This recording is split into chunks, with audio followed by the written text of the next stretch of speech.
Absolutely. I spoke with a Raleigh fire division chief, and he explained that when we have humidity levels that are lower than 50%, as well as wind gusts that are above 25 miles per hour, we see that elevated risk of wildfires that really can cause massive destruction. You know, something small with a flame to it that can wind up in the grass or in some brush can really erupt into a major flame. So again, fire officials are urging people not to engage in activities like burning leaves or failing to safely discard of a cigarette because of the major implications, the major impacts that can have. And we've seen some incidents like that in prior years, like going back to 2016 when we had the fire at the Pinnacle Apartments. That was an incident that displaced several people and injured three, and investigators believe that it was something small like simply a cigarette butt that triggered that incident. There was a similar situation years before that, the historic Pine Knolls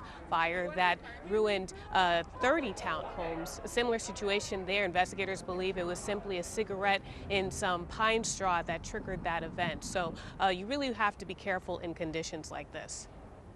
With the wind and the low humidity, it's very easy for an ember to get picked up and carried somewhere. So even if it is outside of your burn pit in your backyard, if it gets off into the leaves over at the neighbor's house or anywhere, it can then really pick up very quickly. So we don't want to be chasing those all around the city.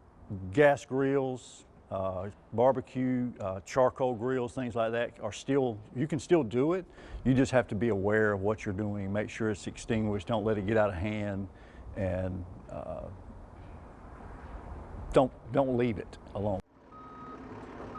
And again, if you don't even want to take the risk, it is still a lovely evening outside. So perhaps instead of having a barbecue today, you can just take a walk outside with the family. So live in Raleigh, Monique John, ABC 11 Eyewitness News. Half bad day, Monique. Again, thanks so much.